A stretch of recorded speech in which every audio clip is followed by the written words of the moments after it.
যখন শ্রীকৃষ্ণ জন্মগ্রহণ করলো, দেবকী বলছে, ওরে ওরে কৃষ্ণ, তুই আমার দুগ্ধ পান করবি না? মা, আমি তোমার স্তন দুগ্ধ পান করব না। কেন বাবা, কেন রে? ওরে কেন? ভগবান কৃষ্ণচন্দ্র বলছে, মা গো, এই জগতে যে যেমন কর্ম করে সে তেমন ফল পায়। যদি আগের জন্মে খারাপ কর্ম করে থাকে, তাকে এই জন্মে এসে সেই ঋণ পরিশোধ করতে হয়। তাও কৃষ্ণ, কৃষ্ণ আমি কি কুকর্ম করেছিলাম, কি খারাপ কাজ করেছিলাম যার জন্য আমার এত কষ্ট? মা, তুমি কি খারাপ কাজ করেছিলে জানো মা? আগে জন্মে তুমি ছিলে কই কই। মা, কই কইকে জানেন? কই কইকে না, রামের এক মা। রামের বাবার নাম হচ্ছে দশরথ। দশরথের 3টি রানী ছিল, কৌশল্যা, কৈকেয়ী আর সুমিত্রা।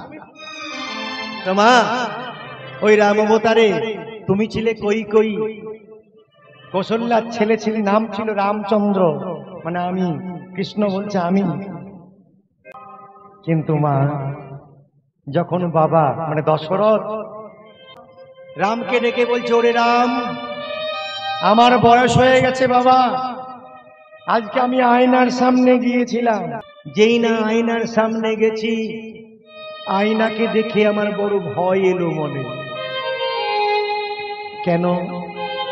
আমি কি সেই দশরথ যেদিন আমার 16 বৎসর বয়স ছিল, কত রূপ যৌবন ছিল, কিন্তু এই সংসারের মায়াজালে পড়ে কামিনী কাঞ্চনে আসক্ত হয়ে এই সুন্দর রূপটা আমার নিজের অজান্তে কখন যে ক্ষীণ হয়ে গেছে আমি বুঝতে পারিনি।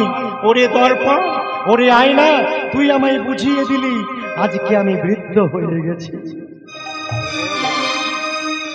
মা, আপনি যে বুড়ো হয়েছেন কে বলতে পারে? একমাত্র আয়না, তাই তো বাবা? আয়না কিন্তু মিথ্যা বলেন। তা মা গো, মা, সেই দিন রাজা দশরথ মানে আমার বাবা রামকে ডেকে বলেছিল, হে রাম। রাম না, বলো বাবা, আমার মনে হয় আমি আর বেশি দিন বাঁচব না বাবা। তা মৃত্যুর আগে আমার একটা ইচ্ছা রাখবি বাবা? বলো না বাবা। আমি তোমার পুত্র, তুমি যা বলবে আমি তাই শুনবো। কথা দিলাম বাবা, কথা দিলাম। আমি জানি তুমি পিতা, তুমি সুপিতা, তুমি কখনো আমাকে দিয়ে অন্যায় কর্ম করাতে পারো না। তুমি যা বলবে, তুমি যদি বলো হে রাম, আজ তোকে প্রাণত্যাগ করতে হবে, আমি তোমার জন্য বাবা, আমি তোমার জন্য হাসতে হাসতে আমার প্রাণ বিসর্জন করব।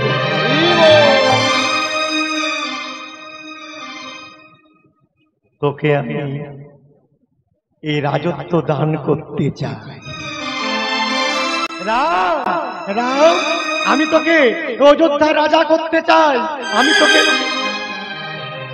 বাবা, তুমি যখন বলেছ আমি তো না করতে পারি না। আমি রাজা হলে তুমি যদি খুশি হও তবে বাবা আমি রাজা হব, আমি রাজা হব, আমি রাজা হব। শুনতে পেল ওই যে বলেছিলাম কই কই,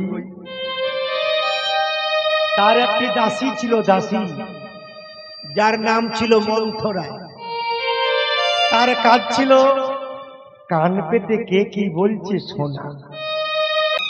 কই কই কাছে গিয়ে বলছে, কই কই, ও কই কই, কি হলো গো মন্থরা, কি হয়েছে? শোন শোন। নাকি তুই কি জানিস তোর কপাল ভেঙেছে, কপাল পুড়েছে? না কেন? কেন মন্থরা? ওরে ওরে, রামকে রাজা করবে দশরথ।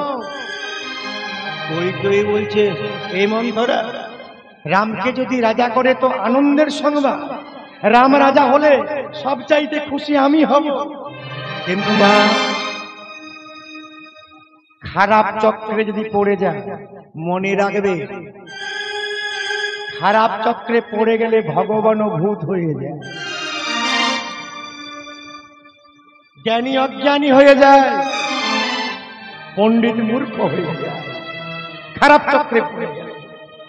আরে কই কই, তুই কি জানিস রাম যদি রাজা হয়ে যায় সবাই বলবে কৌশল্যার পুত্র রামচন্দ্র কি জয়, কৌশল্যার পুত্র রামচন্দ্র কি জয়। রামের সঙ্গে সঙ্গে কৌশল্যার জয়ধ্বনি করবে, কিন্তু কই কই তোর জয়ধ্বনি কেউ করবে না। তা মন্থরা তুই কি বলতে চাইছিস? শোন কই কই, একটা উপায় আছে, মনে আছে রাজা দশরথ যখন অসুস্থ হয়েছিল সেই দিন তোকে দুটি বর দিতে চেয়েছিল, আর তখন তুই বলেছিলি সেই বর দুটি তুই নিবি না, যখন সময় পড়বে সেই বর দুটি চেয়ে নিবি। আজকে রাজা দশরথের কাছে গিয়ে বর চেয়ে নে। তা মন্থরা আমি কি বর চাইব না, প্রথম বরে রামকে 14 বছরের জন্য বনবাস, আর দ্বিতীয় বরে রামকে বাদ দিয়ে ভরত যেন রাজা হয়। সেই দিন রামের কথা চিন্তা না করে কৌশল্যার নয়নে জল ঝরিয়ে ওই মন্থরার কথা শুনে কই কই উপনীত হলো রাজা দশরথের কাছে। স্বামী স্বামী এসো কই কই এসো। স্বামী, তোমার যখন আমি সেবা করেছিলাম তখন তুমি আমাকে দুটা বর দিয়েছিলে, আর সেই বর দুটো আমি চাইব, তুমি দেবে? দশরথ বলছে কই কই তুমি যা বর চাইবে আমি তাই দেব, কারণ আমি ক্ষত্রিয়, আমি কথা যখন দিয়েছি আমি তো কথা ভ্রষ্ট হতে পারবো না।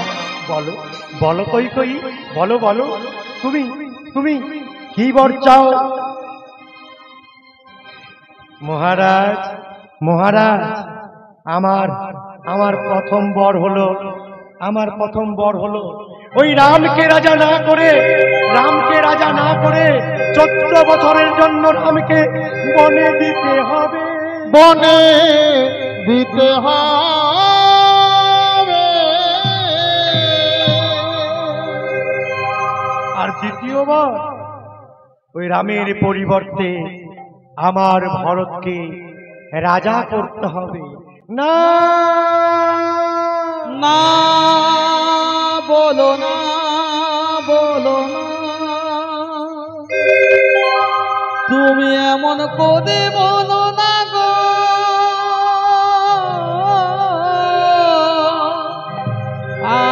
আমি সইতে পারি না, তুমি এমন করে বলো কই কই।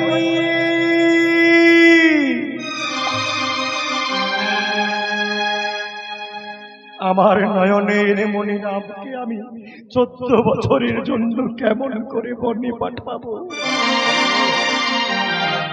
কই কই ওগো রামজি, রামজি সদা সর্বদাই তোমাকে মেজমা মেজমা বলে ডাকতো।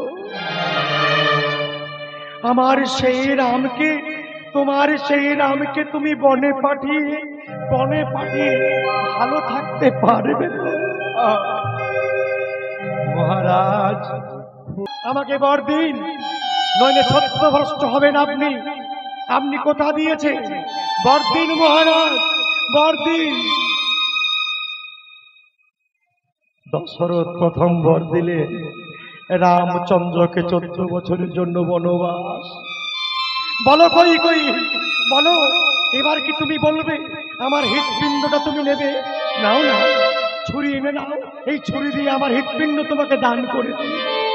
না মহারাজ, দ্বিতীয় বরে ওই রামের পরিবর্তে আমার ভরতকে রাজা করো, রাজা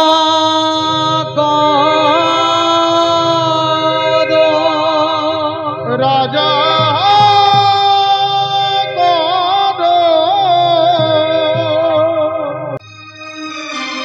একই চাইলে ক্ষতি করি। ওগো, আমি কেমন করে আমার রামকে বনে পাঠাবো? হরি বল। আমি পারবো না, আমি পারবো না। তুমি আমাকে বিষ এনে দাও, আমি বিষ পান করে আমি আত্মহত্যা করব। মা, মা গো, 14 বছরের জন্য রাম হলো বনবাসী, আর ভারতকে রাজা করার জন্য বর প্রার্থনা করলে। এই গল্পটা শোনাচ্ছে কোথায়? ওই দেবকী কংস কারাগারে। ওরে যখন বলছে তুই স্তনদুগ্ধ পান করবি না, তখন কৃষ্ণ বলছে, মা গো, ও মা, তুমি রাম অবতারে যেমন কষ্ট দিয়েছিলে কৌশল্যাকে, যতদিন কৌশল্যা কেঁদেছিল হারাম হারাম বলে, মা, ও মা, ততদিন তোমাকে কাঁদতে হবে। আর ওই কৌশল্যার চোখের জল কাঁদতে কাঁদতে যখন তুমি পূর্ণ করবে, সেই দিন তোমাকে আমি আবার মা বলে ডাকবো। জানো মা, খারাপ কর্ম করলে, এই জন্মে কুকর্ম করলে, আপনি যদি ভাবেন কুকর্ম করলাম কোনো ফল পেলাম না, এই জন্মে নইলে আগের জন্মে আপনাকে ঋণ শোধ করার জন্য জন্ম নিতে হবে। তামা ভগবান কৃষ্ণচন্দ্র বুঝিয়ে দিলেন। বলিয়ে বলিয়ে রাধা রানী কি, শ্রীরাম বৃন্দাবন কি।